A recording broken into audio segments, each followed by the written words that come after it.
हरे कृष्ण कृष्ण कृष्ण हरे हरे, हरे राम राम राम हरे। तो आप सभी डिवोटीज का स्वागत है spiritual habit hearing habit course में, जिसमें हम श्रीला प्रभुपाद जी के लेक्चर्स को सुनते हैं। श्रीला प्रभुपाद जी ने बहुत सारे लेक्चर्स कहे हैं और उन लेक्चर्स को हम श्रवण करते हैं। तो आज हम भगवत गीता के दूसरे अध्याय का 4 नंबर और 5 नंबर श्लोक सुनेंगे और उसको समझने का प्रयास करेंगे। तो हम लोग प्रारंभ करते हैं। स्क्रीन में आपके साथ शेयर कर रहा हूँ और फिर उसके बाद हम स्टार्ट करते हैं।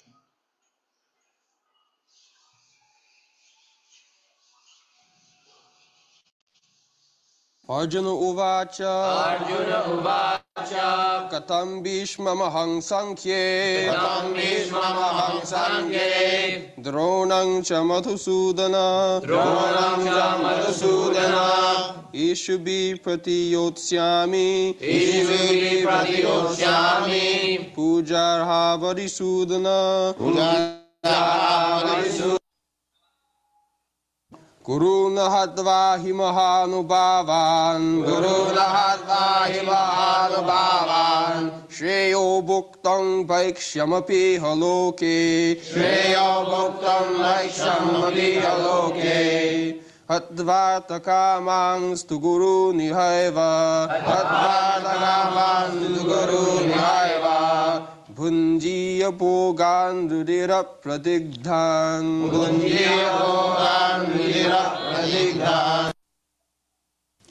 It is better to live in this world by begging than to live at the cost of the lives of great souls who are my teachers. Even though they are avaricious, they are nonetheless superiors. If they are killed, our spoils will be tainted with blood.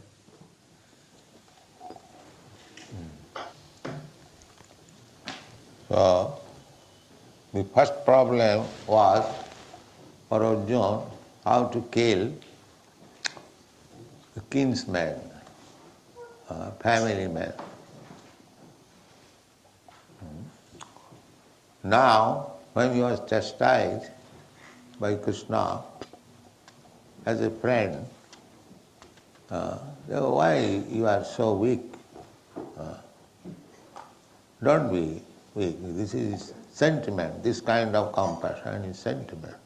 Uttishta, you better get up and fight. But we can, if I do not want to do something, I can offer so many pleas. You see? So,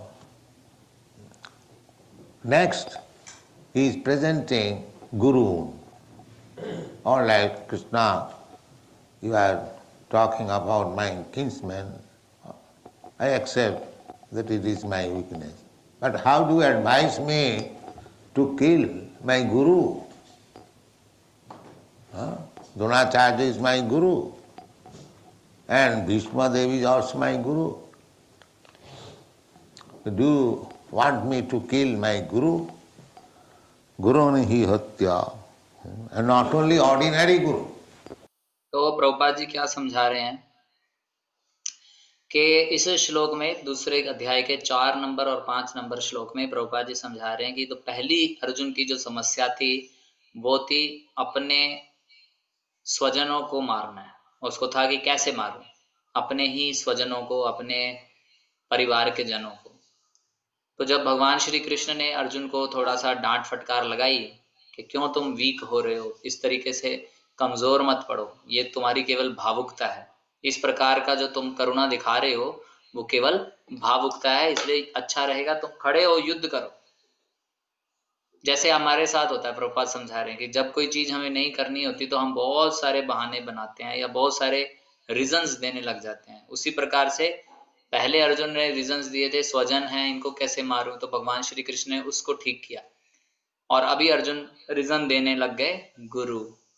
कह रहे हैं ठीक है कृष्णा, आपने कहा कि मेरे स्वजन हैं, आपने स्वजनों के बारे में बताया, मैं उसको अपने हृदय की दुर्बलता मान चुका हूं, लेकिन आप मुझे अपने गुरु को मारने के लिए कैसे सलाह दे सकते हैं। द्रोणाचार्य मेरे गुरु हैं, भीष्मदेव मेरे गुरु हैं, क्या आप चाहोगे कि मैं अपने गुरु को हत्या करूं? गुरून् ही हत्वा। और ये गुरु कोई साधारण गुरु नहीं है, ये सभी बड़े महान हैं। It is not that they are ordinary men. Mahanubhava. Bhishma is a great devotee.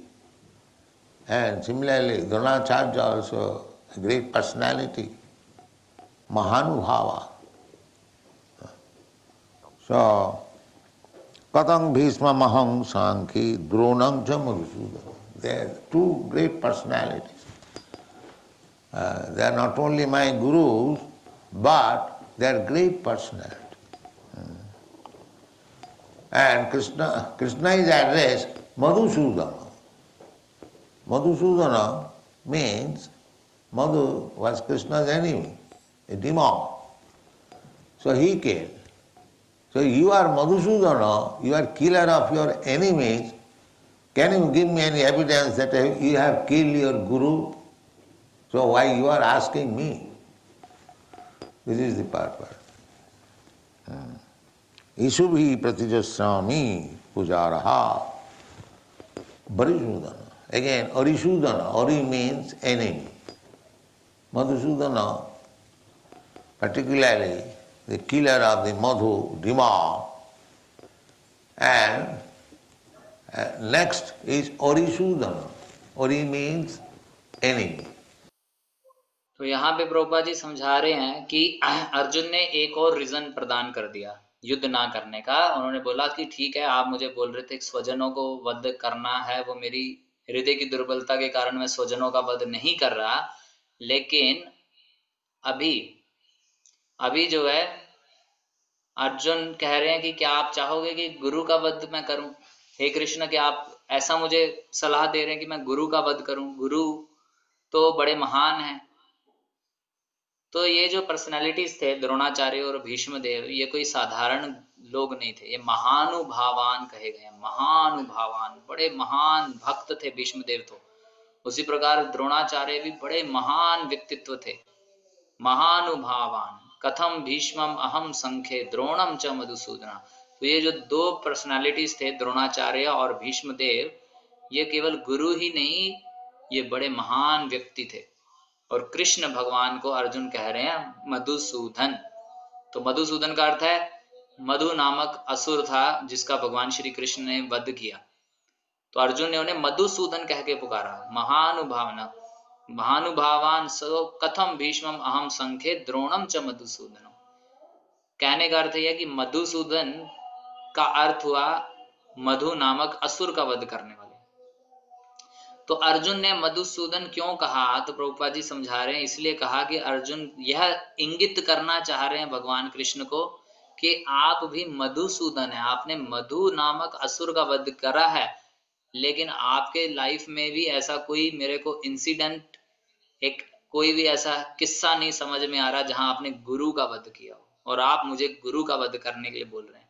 आप स्वयं मधुसूदन है और आप अरिसूदन हैं, आप दुश्मनों का वध करते हैं, शत्रुओं का वध करते हैं, आप गुरुसूदन नहीं है। तो इसलिए अर्जुन ने श्री कृष्ण को ये दो शब्द कह के पुकारा, मधुसूदन और अरिसूदन, कि आप जो शत्रुओं का वध करने वाले हैं वो मुझे गुरु का वध करने के लिए कह रहे हैं। स्वयं आप क्या गुरु का वध करेंगे? आप तो अरिसूदन, आप शत्रुओं का वध करने वाले हो, और आप मुझे कह रहे हो गुरु का वध करूं। तो आपने स्वयं भी कभी गुरु का वध नहीं किया, आप मुझे कैसे कह सकते हैं कि गुरु का वध करना है? So, Krishna has killed so many demons, Ori, who came to fight with him as enemy. Therefore his name is Arisudana. The Krishna has got enemies also. What to speak of ourselves? This material world is so bad that you must have some enemies. Matsrata. Matsrata means enviousness, jealous. This Material world is like that. So, there are jealous enemies of God also. They are called demons. Ordinary jealousy or enemy, that is natural. But even to God, just yesterday night, evening, somebody came to see me. He was arguing that why Krishna should be accepted as God. That was his argument. So Krishna has enemies. So Arjun ने भगवान श्री कृष्ण को अब बोल रहे हैं कि स्वजनों को वध करना चलो मेरी हृदय की दुर्बलता है, लेकिन गुरु का वध करने के लिए आप मुझे कैसे प्रेरित कर सकते हैं? आप मधुसूदन हैं, आप अरिसूदन हैं, आप दुश्मनों का वध, शत्रुओं का वध करता है, लेकिन आपके भी जीवन में कभी ऐसा नहीं सुना कि गुरु का वध किया, और आप मेरे को गुरु का वध करने के लिए सलाह दे रहे हैं। तो अर्जुन ने इसलिए भगवान श्री कृष्ण को अरिसूदन कह के पुकारा।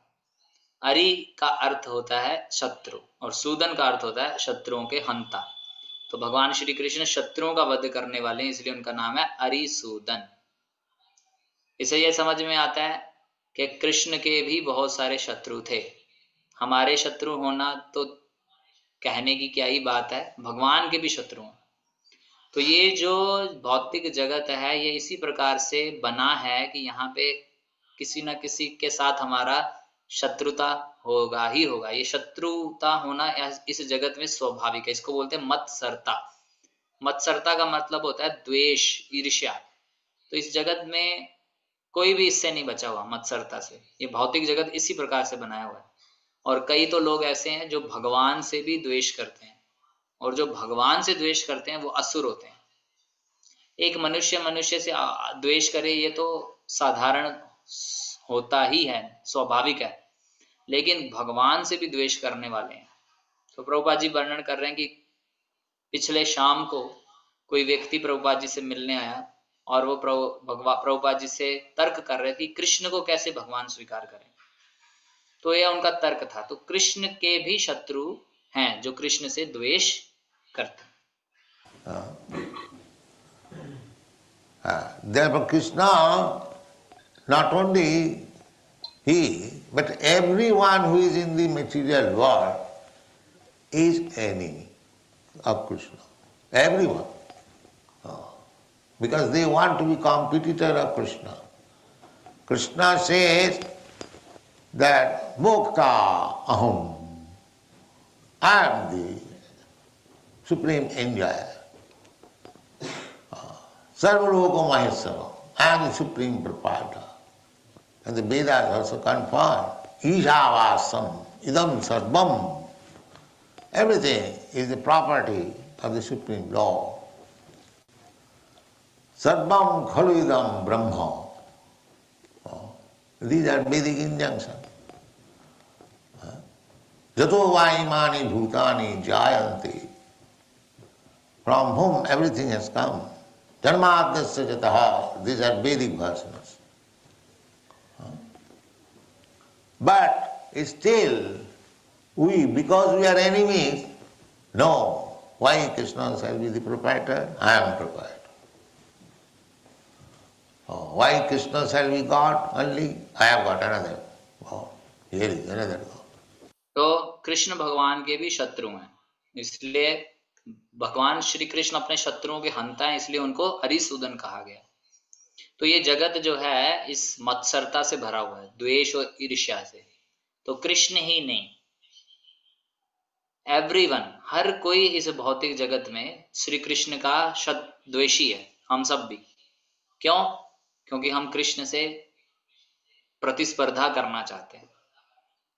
हम जब हमारे अंदर कृष्ण के साथ प्रतिस्पर्धा करने की भावना है तो इसका अर्थ ये हुआ कि हम कृष्ण से द्वेष कर रहे हैं।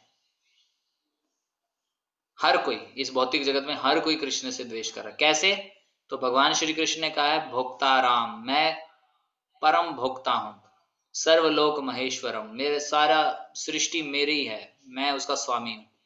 ये बात वेदों में भी कही गई है, ईशावास्यम इदम सर्वम, जितना कुछ भी है चर अचर सब भगवान की संपत्ति है।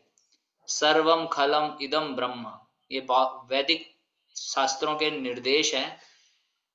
यतो वा इमानी भूतानि जायन्ते, हर चीज जो है कृष्ण से प्रकट हुई है, भगवान से प्रकट हुई है। जन्मादि अस्य यथा, ये सारी चीजें भगवान के विषय में वेदों में वर्णन किया गया है। लेकिन सब कुछ जानने के बाद भी हम, क्योंकि उनके शत्रु हैं, हमारी विचारधारा क्या है कि कृष्ण क्यों स्वामी है, मैं स्वामी हूं, क्यों कृष्ण ही भगवान है, मैं हूं स्वामी। तो हम कृष्ण को हटाना चाह रहे हैं और किसी और को भगवान बनाना चाह रहे हैं। लेकिन वैदिक शास्त्र श्री कृष्ण को परम भगवान कहें तो हमारे अंदर क्या भावना है, द्वेष की भावना है। हम कृष्ण को हटाना चाहते हैं और खुद भगवान बनना चाहते हैं। इसलिए ये भौतिक जगत में मत्सरता है, द्वेष है, और हर कोई कृष्ण से द्वेष करता है। जो भी श्री कृष्ण का सेवक नहीं है वो सब कृष्ण से द्वेष कर रहे हैं। So Krishna is enemy, Sudana, and he has to kill them. Krishna has got two businesses. Paritrana sadhuna vinashaya cha duskritam. Miscreants, they are miscreants, the demons who challenge Krishna, who want to compete with Krishna, who want to share with the property of Krishna. They are all enemies of Krishna, and they should be killed. So killing business is all right here for the enemies, not entirely. Then the next question is, all right, enemies you can kill, admit. But how? You advise me to kill my gurus. Guru hatya. But if for Krishna's sake, if there is need, you have to kill your guru also. That is the philosophy. For Krishna's sake, if Krishna wants, then you cannot. If Krishna wants that you should kill your guru, then you have to do it. That is Krishna consciousness. Of course, Krishna will not ask you to kill guru, but because guru and Krishna is the same. Guru Krishna Kripa, we get Krishna consciousness through the mercy of Guru and Krishna. तो यहाँ पे बहुत interesting Prabhupada ji समझा रहे हैं कि भगवान श्री कृष्ण का एक नाम है अरिसूदन, शत्रुओं का वध करने वाले, यानी कि भगवान के भी शत्रु हैं। और वो कौन है? जो भगवान से द्वेष करते हैं। और इस जगत में सब कोई भगवान से द्वेष करता है, क्योंकि हर कोई भगवान बनना चाहता है। उन्हें एक द्वेष है कि कृष्ण क्यों परम भोक्ता है, और भगवान श्री कृष्ण कह रहे हैं मैं परम भोक्ता हूं, वैदिक शास्त्र कह रहे हैं कृष्ण परम भोक्ता है। लेकिन कुछ जो उनसे द्वेष करते हैं वो इस बात को स्वीकार नहीं कर रहे। ऐसे असुरों का श्री कृष्ण वध करते हैं और इसलिए उनका नाम है अरिसूदन। उन्हें भगवान के दो ही काम है, परित्राणाय साधुनाम विनाशाय च दुष्कृताम। तो जो दुष्कृति होते हैं, जो असुर होते हैं, जो कृष्ण को चैलेंज करते हैं, जो कृष्ण से प्रतिस्पर्धा करना चाहते हैं, जो श्री कृष्ण की प्रॉपर्टी या सारी संपत्ति श्री कृष्ण की है उसमें अपना भी हिस्सा मांग रहे हैं, वो सब श्री कृष्ण के शत्रु हैं और वो सब कृष्ण के द्वारा मारे जाएंगे। तो जो किलिंग बिजनेस है, जो मारने का जो बिजनेस है शत्रुओं का, उन शत्रुओं के लिए है, सबको कृष्ण नहीं मारते। तो अब प्रश्न ये हो जाता है कि ठीक है, शत्रुओं का तो आप वध करोगे, ठीक है, मान लेते हैं। अर्जुन कह रहे हैं फिर आप मेरे को शत्रुओं का वध करने के लिए बोलिए ना, आप मुझे गुरु का वध करने के लिए क्यों बोल रहे हैं? अहत्वा, मेरे को गुरु का वध करने के लिए क्यों बोल रहे हैं? गुरु तो शत्रु नहीं है, शत्रु का वध करना है। आप शत्रु का वध करते हैं, मैं भी शत्रु का वध करने के लिए तैयार हूं, लेकिन आप गुरु का वध कैसे करेंगे? लेकिन प्रभुपाद जी यहां समझा रहे हैं, अगर भगवान श्री कृष्ण चाहें, श्री कृष्ण अगर चाहते हैं कि आप गुरु का हत्या कर दो, तो फिर आपको करना पड़ेगा। ये कृष्ण भावना भावित है। साथ ही साथ प्रभुपाद समझा रहे कि ऐसा नहीं है कि कृष्ण आपको कहेंगे गुरु को मार दो, क्योंकि गुरु और कृष्ण दोनों सेम होते हैं, और भगवान की कृपा हमें गुरु के माध्यम से मिलती है। जो कृष्ण भावनामृत है वो गुरु और कृष्ण की कृपा से मिलता है। गुरु और कृष्ण दोनों सेम है, लेकिन फिर भी यहाँ पे फिलॉसफी ये बताई जा रही है कि भगवान श्री कृष्ण की बात को हमें स्वीकार करना है। अगर बाई चांस भगवान श्री कृष्ण कह दें, जैसे अर्जुन के जीवन में अभी परिस्थिति है कि गुरु का भी वध करना है, तो अर्जुन अगर श्री कृष्ण मतलब कृष्ण भावना भावित हैं, तो फिर वो कृष्ण की बात मानेंगे। फिर कृष्ण की बात मानना मतलब कृष्ण जो बोलते हैं सत्य है, जो कहते हैं एकदम परफेक्ट है। अगर इन्होंने कह दिया कि इस गुरु का वध करो, तो फिर व्यक्ति सोचेगा नहीं। ये बहुत बड़ी बात है, लेकिन हम इसको समझते हैं आगे प्रभुपाद जी क्या समझा रहे हैं। So, real guru is never to be killed, but the so-called guru has been killed. The so-called pseudo-guru, false guru, he should be killed. Just like Prahlad Maharaj. While Prahlad Maharaj, he was standing, here is Nrsimhadev is killing his father. Father is guru. Sarvadeva Maya guru. Similarly, father is also guru. At least official guru. Materially he is guru. How Prahlad Maharaj allowed Nrsimhadev to kill his guru? His father, everyone knows that Hiranyakashipu is his father. Would you like to see that your father is being killed by some person and you will stand, you will not protest? Is that your duty? No, that is not your duty. When your father is attacked, you must protest. At least if you are unable, you must fight. You first of all lay down your life. How is that? My father is being killed in my front. तो अभी Prabhupada ji clear कर रहे हैं कि अगर भगवान श्री कृष्ण कह दें कि गुरु का वध करो, तो फिर भक्त को सोचना नहीं है। लेकिन प्रभुपाद जी ने उसको क्लियर किया कि भगवान श्री कृष्ण कभी भी कहेंगे नहीं कि गुरु का वध करो, क्योंकि गुरु और कृष्ण दोनों सेम है। लेकिन यहाँ पे प्रभुपाद जी और चीज बतला रहे हैं कि वैसे तो जो वास्तविक सच्चा गुरु होगा उसको तो कभी भी वध नहीं करना, लेकिन जो झूठा गुरु होता है, सूडो गुरु, उनको अगर ऐसा बात आ जाए तो वध कर देना चाहिए। जो सूडो गुरु है, जो सो कॉल्ड गुरु है। तो यहाँ पे प्रहलाद महाराज का उदाहरण दे रहे हैं कि प्रहलाद महाराज उस समय वहीं उपस्थित थे जब नरसिंह देव प्रहलाद महाराज के पिता हिरण्यकशिपु का वध कर रहे थे। तो हिरण्यकशिपु प्रहलाद महाराज के पिता हैं, और पिता एक गुरु होता है, सर्वदेवामया गुरु, पिता भी एक गुरु है। और हिरण्यकशिपु जो है एक भौतिक दृष्टिकोण से प्रहलाद महाराज के पिता भी हैं, साथ ही साथ उनके गुरु भी हैं। तो क्या आप सब में से कोई देखना चाहेगा, अगर मान लो आपके पिता का कोई वध कर रहा हो, तो क्या करेंगे आप बताइए? क्या आप वहां खड़े रहोगे? नहीं।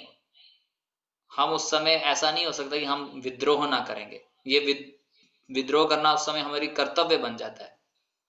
अगर हमारे पिता के ऊपर कोई अटैक करे तो हमें विद्रोह करना ही पड़ेगा, और अगर मतलब हमें युद्ध करना पड़ेगा, हमें अपनी जान तक लगा देनी पड़ेगी कि पिता को कोई आंच ना आ सके।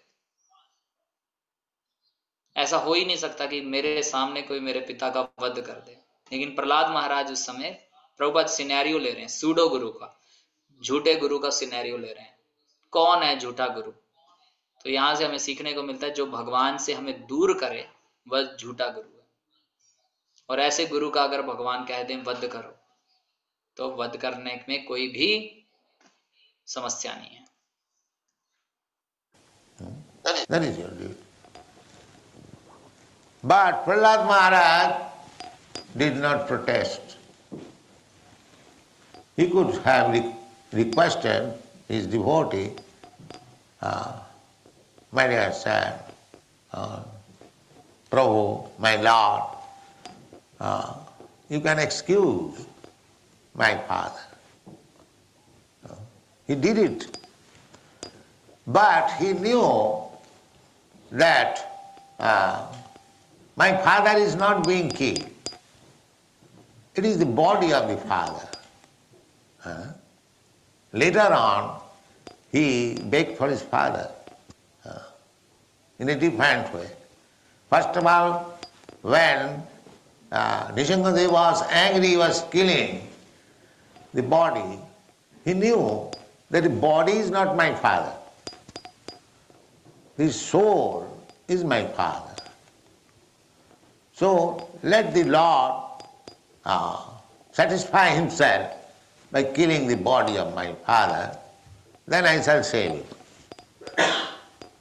तो यह उस समय एक पुत्र का कर्तव्य बन जाता है अगर उसके पिता के ऊपर कोई हमला कर दे, हत्या करने का प्रयास कर दे। तो प्रहलाद महाराज के पिता हिरण्यकशिपु को जो है नरसिंहदेव भगवान मार रहे हैं और प्रहलाद महाराज ने कोई विद्रोह नहीं किया।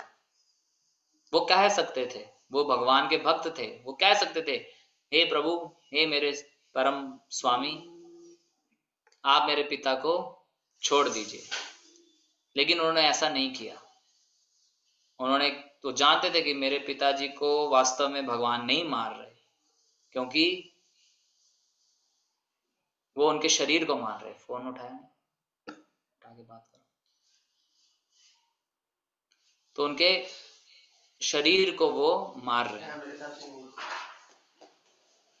लेकिन उन्होंने बाद में अलग तरीके से भगवान के साथ वार्तालाप करी। पहले वो जानते थे कि नरसिंहदेव भगवान अभी क्रोध में है और वो मेरे पिता के शरीर को मान रहे हैं।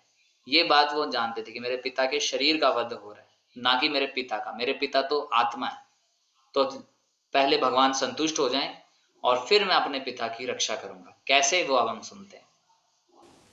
So Prahlad Maharaj, Nrisimhadev offered Prahlad Maharaj, now you can take any kind of benediction you like. The Prahlad Maharaj replied, my Lord, we are materialists. I am born of a father absolutely materialist. So I am also, because I am born of a materialist father, I am also materialist. And you, the Supreme Personality of Godhead, you are offering to give me some benediction. I can take any kind of benediction from you, I know that. But what is the use of it? Why shall I ask you for any benediction? I have seen my father. तो अभी प्रहलाद महाराज जी, अपने पिता का वध हो रहा है, नरसिंहदेव भगवान उनको मार रहे हैं, लेकिन उन्होंने प्रोटेस्ट नहीं किया। ये बात क्यों आई है? क्योंकि प्रभुपाद जी समझा रहे हैं कि जब भगवान श्री कृष्ण बोल दें कि गुरु का वध करो, तो फिर भक्त जो है प्रोटेस्ट नहीं करता। और साथ ही साथ हमने ये जाना कि भगवान कभी भी सच्चे गुरु का वध करने के लिए नहीं बोलेंगे, भगवान केवल फॉल्स गुरु, झूठे गुरु को ही वध करेंगे। और हिरण्यकशिपु एक पिता है, पिता भी एक गुरु होता है, और पिता रूपी गुरु का वध हो रहा है और प्रहलाद महाराज कोई प्रोटेस्ट नहीं कर रहे। तो यहाँ पे प्रभुपाद जी समझा रहे हैं कि प्रहलाद महाराज जानते थे, क्या जानते थे? कि वास्तव में नरसिंहदेव भगवान मेरे पिता को नहीं मार रहे, बल्कि मेरे पिता के शरीर को मार रहे हैं। मेरे पिता का वास्तविकता तो वह आत्मा है। तो अभी भगवान मेरे पिता का अगर वध करना चाहते हैं तो भगवान संतुष्ट हो, फिर मैं अपने पिता के लिए, या फिर मैं फिर देखूंगा क्या करना है। तो जब प्रहलाद महाराज, नरसिंहदेव भगवान ने हिरण्यकशिपु का वध कर दिया, तो फिर उन्होंने प्रहलाद महाराज से कहा कि आप मेरे से कोई वरदान मांगिए। तो प्रहलाद महाराज बोलते हैं कि हे प्रभु, हम भौतिकतावादी लोग हैं, मेरे पिता एकदम बहुत अधिक भौतिकवादी थे और मैं उनके पुत्र के रूप में हूँ। तो मेरे पिता अगर भौतिकवादी थे तो मैं भी भौतिकवादी हूँ, और आप जो है परम भगवान हैं, और आप मुझे कह रहे हैं कि आप मुझे कुछ वरदान देना चाहते हैं, तो मैं आपसे कोई भी वरदान प्राप्त कर सकता हूं, ये मैं बात जानता हूं, लेकिन इसका क्या लाभ होगा? अगर आप मुझे कह रहे हैं कि मैं आपसे कोई वरदान मांगू और हम भौतिकवादी लोग हैं और फिर मैं आपसे कोई भौतिक वस्तु ही मांग लूं, अर्थात कहने का ये है, मैंने अपने पिता को देखा है कि उनके पास सब कुछ था लेकिन फिर भी कुछ नहीं, भौतिकवादी चीज, भौतिकता कुछ काम नहीं आती। तो वो कह रहे हैं कि अब मुझे पता है, मैं जानता हूं आप वरदान दे सकते हैं, मैं आपसे कोई भी वरदान भी मांग सकता हूं, लेकिन क्या लाभ है, इसलिए मैं आपसे क्यों वरदान मांगू? Materially, you are so powerful that even the demigods, Indra, Chandra, Varuna, they were threatened by red eyes. And he gained over control over the universe. You are so powerful. And riches, wealth, power, reputation, everything complete. But you have finished it in 1 second. So why you are offering me such benediction? What shall I do with them? If I take that benediction from you and I become puffed up and do everything wrong against you, then you can finish it within a second. So kindly do not offer me such benediction, such material opulence. Better give me benediction to be engaged in the service of your servant. I want this benediction. Let me be benedicted by you that I may be engaged in the service of your servant, not directly your servant. तो प्रहलाद महाराज कह रहे हैं कि हे प्रभु, आप हर प्रकार का वरदान देने में सक्षम हैं और मैं आपसे हर प्रकार का वरदान मांग सकता हूँ। हर प्रकार का वरदान मतलब भौतिक ऐश्वर्य मांग सकता हूँ। लेकिन वो बोल रहे हैं मैंने अपने पिता को देखा है कि मेरे पिताजी बड़े शक्तिशाली थे, कि उनसे इंद्र, चंद्र, वरुण उनकी लाल आंख देखते घबरा जाते थे और उन्होंने पूरे ब्रह्मांड पे नियंत्रण कर लिया था। इतना शक्तिशाली थे मेरे पिताजी कि उनके पास हर प्रकार का धन, ऐश्वर्य, शक्ति, ख्याति, सब कुछ उनके पास था, लेकिन आपने उसे 1 सेकंड में खत्म कर दिया। तो फिर आप मेरे को वही वस्तु लेने के लिए, मांगने के लिए क्यों कह रहे हैं? मैं इन वस्तु का क्या करूंगा? अगर मैं आपसे ऐसी कोई वस्तु मांग लूं जिससे मैं गर्वित हो जाऊं और आपके ही विरुद्ध कुछ कार्य करने लग जाऊं, और तो फिर आप तो मुझे 1 सेकंड में खत्म कर देंगे। तो इसलिए मेरे को कोई ऐसे वरदान मत दीजिए भौतिक ऐश्वर्य वाले। अगर आप मुझे वरदान देना ही चाहते हैं तो आप मुझे क्या वरदान दीजिए कि मैं आपके भक्त की सेवा करने लग जाऊं, एक भक्त का सेवक बन जाऊं, यह मुझे वरदान दीजिए। तो मुझे ऐसा वरदान दीजिए कि मैं आपके किसी भक्त की सेवक बन जाऊं, उनकी सेवा में लग जाऊं। आपकी सेवा में डायरेक्टली नहीं लगना है, आपके भक्त की सेवा में लगना है। Then after many prayers, after pacifying the Lord, he was very angry. Then when he was little pacified, he asked, my dear Lord, I can ask you one another benediction, that my father was very, very a staunch enemy of you.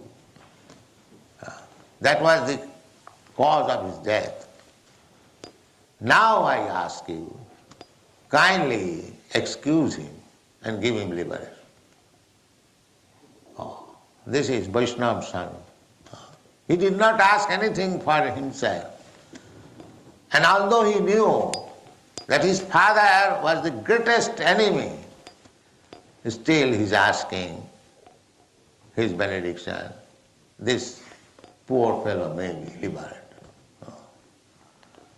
So, Lord Nrsimhadev guaranteed, said, my dear Prahlad, not only your father, but your father's father, his father, up to 14 generations, all are liberated.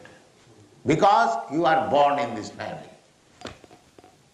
तो इस प्रकार से प्रहलाद महाराज ने नरसिंह देव के आगे प्रार्थना करी कि मुझे आपको कोई भौतिक ऐश्वर्य नहीं चाहिए आपसे, मैं चाहता हूं कि आपके भक्त का सेवक बन जाऊं। इस प्रकार से उन्होंने बहुत सारी प्रार्थनाओं के बाद नरसिंह देव को शांत कर लिया, क्योंकि वो बहुत अधिक क्रोधित थे। तो जब वो शांत हो गए तो फिर प्रहलाद महाराज बोले कि मैं आपसे एक और वरदान मांगना चाहता हूं। क्या? तो बोले यह कि मेरे पिताजी बहुत बड़े आपके शत्रु थे और वह शत्रुता ही उनके वध का कारण बनी। तो मैं जो है आपसे वरदान मांगता हूं या मांगना चाहता हूं कि आप उन्हें क्षमा कर दीजिए और उन्हें मुक्ति प्रदान कर दीजिए। ये एक वैष्णव पुत्र है, उन्होंने अपने लिए कुछ नहीं मांगा, लेकिन वह जानते थे कि भगवान के हिरण्यकशिपु बहुत बड़े शत्रु हैं, इसलिए उन्होंने अपने पिता की उस दयनीय स्थिति को देखते हुए कि मेरे पिता भगवान के शत्रु बन गए, कितनी दयनीय स्थिति है, फिर भी उनके लिए मुक्ति मांगी। तो भगवान श्री हरि नरसिंह देव बहुत शांत थे और उन्होंने प्रहलाद महाराज को यह सांत्वना दे दी पूरी तरीके से कि प्रहलाद, केवल तुम्हारे ही पिता नहीं, तुम्हारे पिता के पिता के पिता, ऐसे 14 पीढ़ियों तक जो भी आने वाली पीढ़ियां होंगी, जो भी इस परिवार में जो जन्म लेगा, वो सब के सब मुक्त हो जाएंगे। तो इस प्रकार से प्रहलाद महाराज की भक्ति के कारण पिता जो गुरु थे, पिता भी गुरु होता है, उस गुरु का वध हुआ। उस समय भगवान के साथ प्रहलाद महाराज ने प्रोटेस्ट नहीं किया, सही तत्व ज्ञान रखा कि पिता का केवल शरीर मर रहा है, और बाद में उन्होंने उन्हीं भगवान से अपने पिता के लिए, उन आत्मा के लिए सही वरदान भी मांग लिया, जो कि इस बार बार इस जन्म मृत्यु के चक्र से, बंधन से मुक्ति।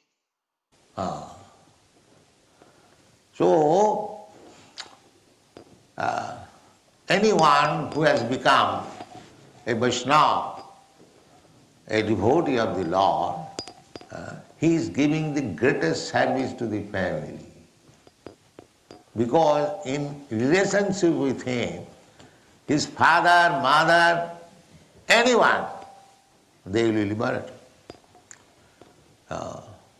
Just like you have got experience, if a person dies in the fight immaturely, his family is taken care of by the government. Similarly, to become a devotee is the greatest qualification. He has got everything. Jatra Yogeshwara Hari, Jatra Dhanudhara, Parth. When there is Krishna and when there is devotee, all victory, all glories are there. That is guaranteed. तो इस प्रकार से प्रहलाद महाराज ने अपने पिता के लिए भी परम मुक्ति मांग ली। तो इस प्रकार से जो कोई भी वैष्णव बनेगा, भक्त बनेगा, वो अपने परिवार की सबसे बड़ी सेवा कर रहा है।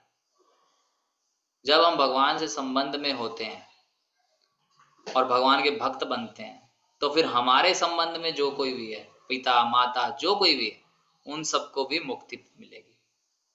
यह हमारा ऐसा एक अनुभव ही है। कैसा अनुभव है? प्रभुपाद समझा रहे हैं कि अगर कोई व्यक्ति युद्ध में मर जाता है तो उसके परिवार का देखरेख सरकार करती है। उसी प्रकार जब हम भगवान के भक्त बन जाएंगे, तो ये भक्त बनना सबसे बड़ी योग्यता है। तो जो भक्त बन जाता है उसके पास सब कुछ आ जाता है। यत्र योगेश्वरः कृष्ण यत्र पार्थ धनुर्धरा। जहां भगवान श्री कृष्ण हैं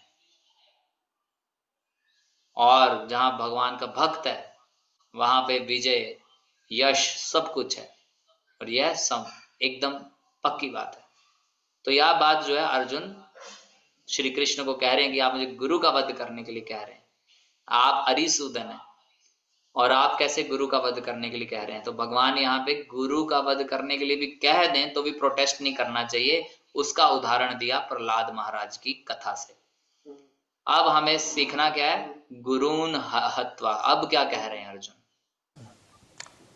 So Gurun Hatta, a devotee of Krishna if need be, if he is unqualified guru, unqualified guru means who does not know how to guide the disciple. Guru's duty is to guide. Such kind of guru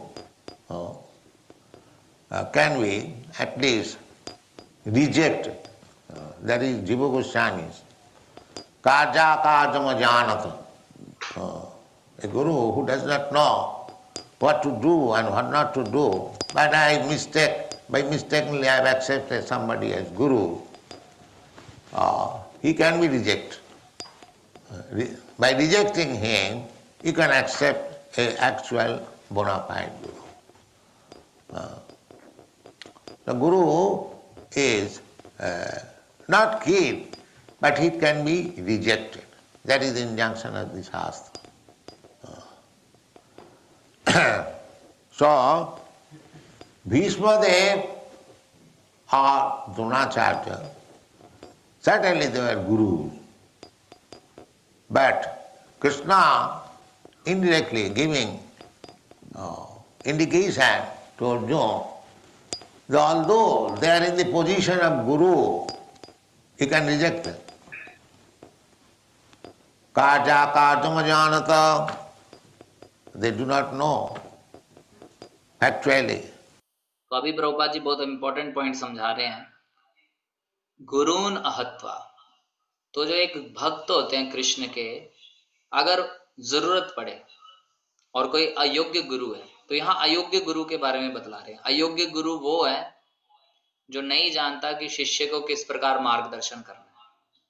गुरु का कर्तव्य है मार्गदर्शन करना, और अगर कोई गुरु ऐसा नहीं कर पा रहा, मार्गदर्शन नहीं कर रहे, तो उनको रिजेक्ट कर दिया जाता है। मारना नहीं है, कम से कम रिजेक्ट कर देना है। तो श्रील जीव गोस्वामी कहते हैं कार्य कार्यम अजानता। एक गुरु जो नहीं जानते क्या करना है क्या नहीं करना, और गलती से हमने उनको गुरु बना लिया है, तो ऐसे गुरु को त्याग कर सकते हैं, और उनको त्याग करके एक प्रमाणिक गुरु को स्वीकार करना है। गुरु को मारने नहीं है, गुरु को त्याग सकते हैं, यह शास्त्रों में ऐसा निर्देश है। तो भीष्मदेव और द्रोणाचार्य दोनों गुरु हैं, लेकिन कृष्ण यहाँ पे अर्जुन को ऐसा बतला रहे हैं कि चाहे ये लोग गुरु के स्थिति पे हैं, लेकिन इनको त्यागना है, तुम त्याग सकते हो। कार्य कार्यम अजानता, क्योंकि उन्हें यह नहीं पता कि क्या करना है और क्या नहीं करना। This Bhishmadev, he materially considered his position. He knew everything from the beginning, that the Pandavas, they were parentless, fatherless children, and he raised them from the very beginning.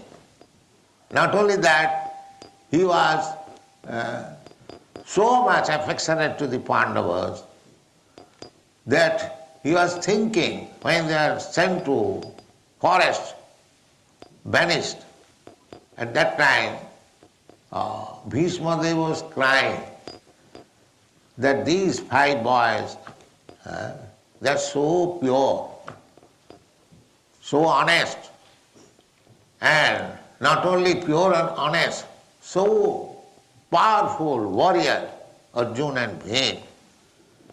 And this Draupadi is practically, directly the goddess of fortune. And they have got their friend, the Supreme Personality of Godhead, Krishna.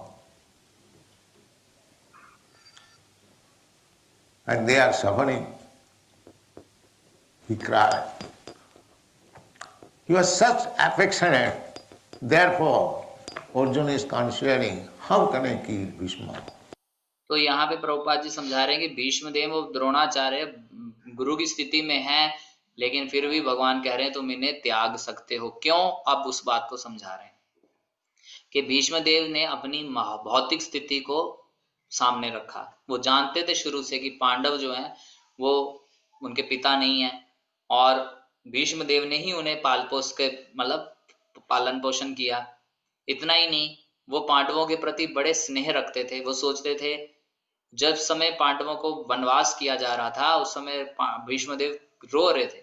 वो बोल रहे थे कि ये जो पांचों पांडव हैं बड़े ही शुद्ध हैं, ईमानदार हैं, और इतने ही नहीं, ये बड़े महान योद्धा भी हैं, अर्जुन और भीम। और द्रौपदी के बारे में बोल रहे थे कि ये तो साक्षात भाग्य की देवी है, और उनके जो इन लोगों के मित्र हैं भगवान श्री कृष्ण, और ये इस प्रकार से दुख भोग रहे हैं। यह सोच के भीष्मदेव रो रहे थे। वो उनके प्रति बड़े स्नेह रखते थे, और उनके स्नेह के कारण अर्जुन कह रहे हैं कि मैं भीष्म को कैसे मारूं।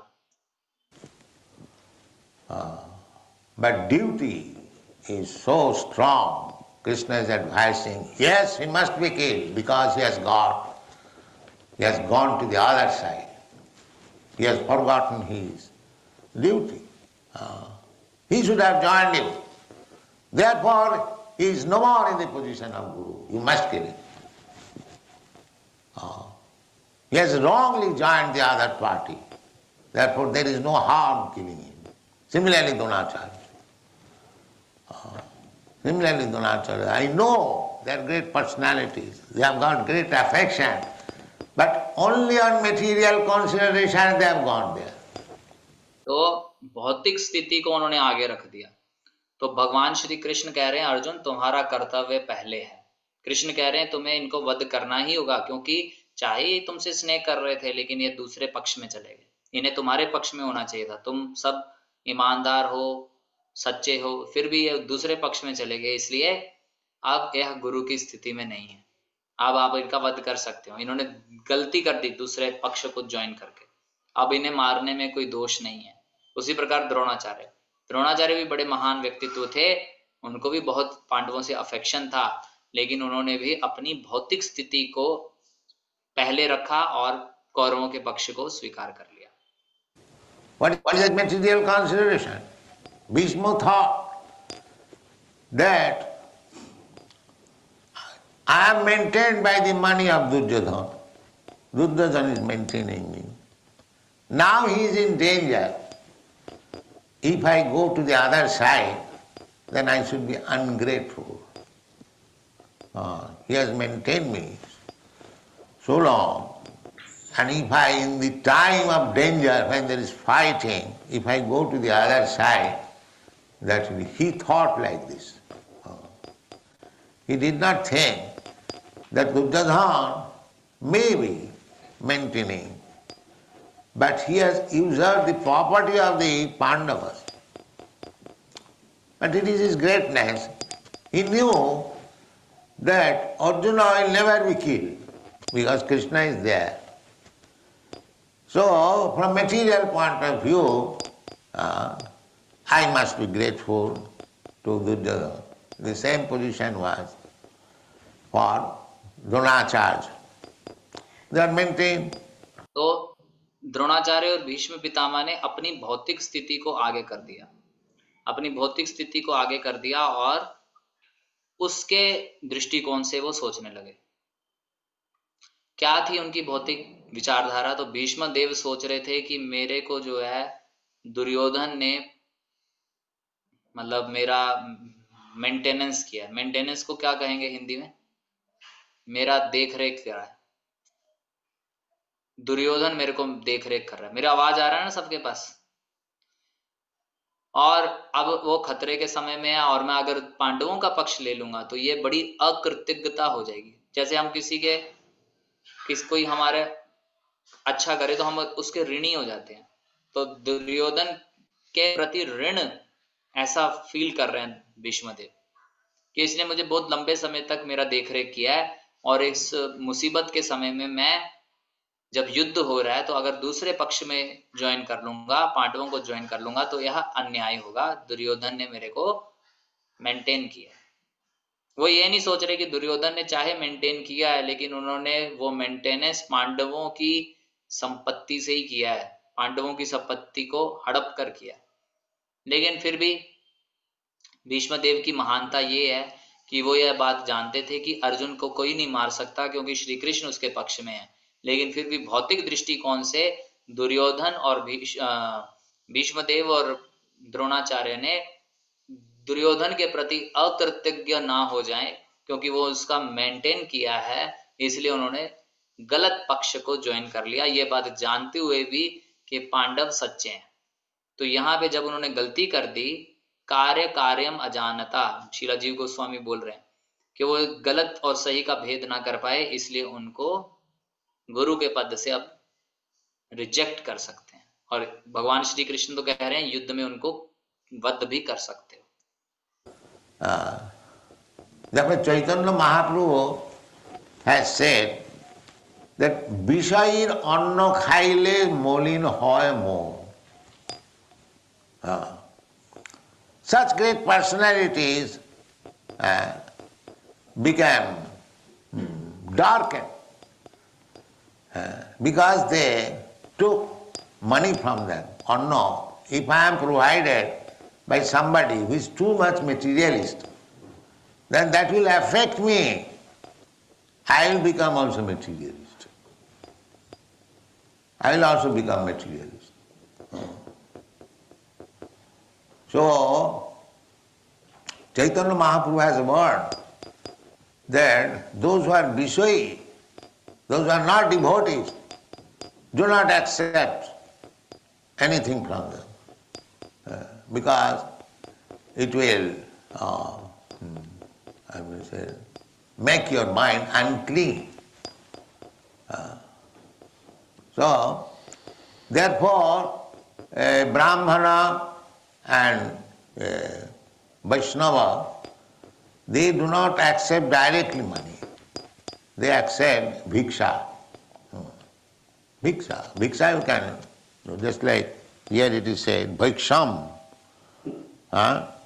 Sriya bhoktum bhiksham apiha loki. When you ask somebody, still, bhiksha is also sometimes prohibited from a person who is too much materialist.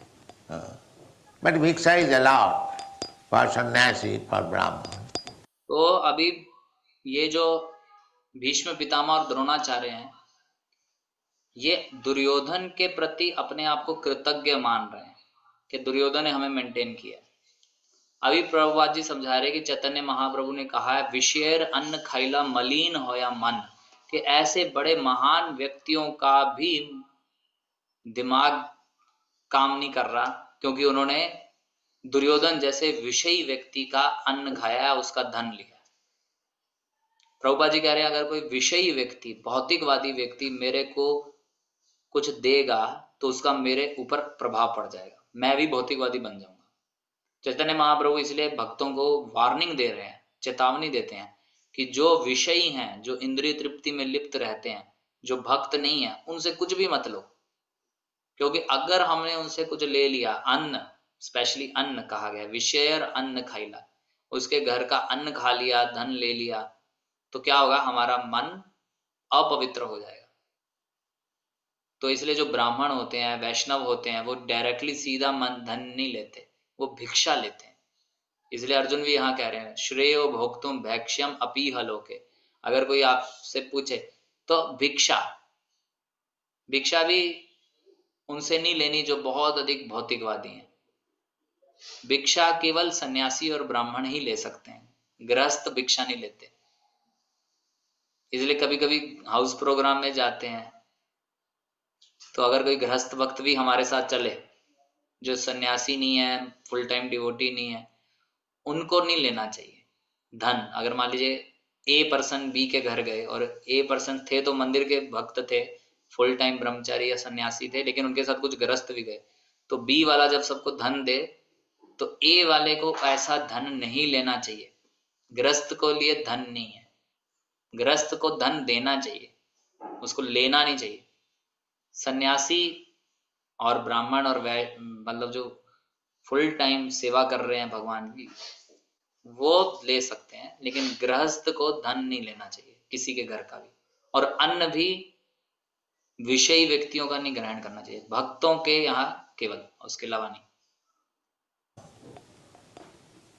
So therefore Arjuna is speaking that instead of killing such great gurus who are so great personality, Mahanubhavan. So Bhaikyam, for a Kshatriya, a Brahmana, a sannyasi, can beg alms, but not a Kshatriya, not a Vaishya. That is not allowed.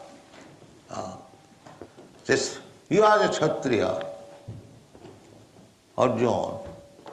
So he says, better I shall take the profession of a Brahmana and beg from door to door instead of enjoy the kingdom by killing my Guru. That was his proposal. So on the whole, Arjuna is illusion. Illusion in this sense that he is forgetting his duty. He is a Kshatriya, his duty is to fight. Never mind the opposite party, even his son. A Kshatriya will not hesitate to kill his son if he is inimical. Similarly, a son, if the father is inimical, he would not hesitate to kill his father. This is the stringent duty of the Kshatriyas. No consideration. तो यहाँ पे हमें समझ में आया कि हमने क्या पीछे अभी चर्चा करी कि विषय अन्न खैला, तो दुर्योधन के विषयी अन्न और धन को स्वीकार करके द्रोणाचार्य और भीष्म देव का भी मन अपवित्र हो गया और उन्होंने गलत निर्णय ले लिया। और जैसे ही उन्होंने गलत निर्णय लिया तो वैसे ही वह अब गुरु कहलाने लायक नहीं हुए और भगवान श्री कृष्ण कह रहे हैं इनको वध कर दो। अर्जुन का ये भी डाउट क्लियर कर दिया। तो अर्जुन यहाँ पे कह रहे थे कि ऐसे महान व्यक्तियों को मैं कैसे मारूं, महानुभावान, इससे अच्छा तो है मैं भीख मांग के रह लूं। तो भिक्षा केवल सन्यासी और ब्राह्मण के लिए है, क्षत्रिय और वैश्य भिक्षा नहीं मांगते, उनको अलाउड नहीं है। क्षत्रिय हैं अर्जुन, अब वो कह रहे हैं भिक्षा मांग लो, तो क्षत्रिय को तो भिक्षा अलाउड नहीं है। लेकिन उन्होंने क्या कहा कि मैं ब्राह्मण के कार्य करने लग जाऊंगा और द्वार द्वार जाके भीख मांगने के लिए तैयार हूं, लेकिन अपने गुरु को मार के राज्य का भोग करना मेरे को अच्छा नहीं लग रहा। यह उन्होंने वार्ता इस प्रकार से करी। लेकिन अर्जुन यह भ्रमित है, अर्जुन का यह भ्रम है, वो अपने इस कर्तव्य को भूल रहा है, क्योंकि क्षत्रिय भिक्षा मांगना अलाउड नहीं है उसे। क्षत्रिय के लिए तो युद्ध करना अलाउड है।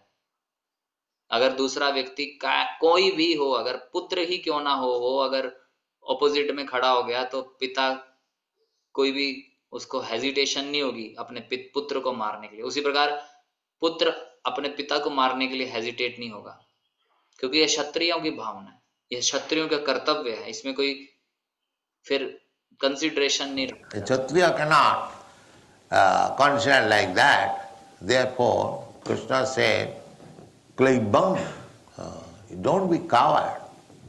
Why you are becoming coward? These topics are going on.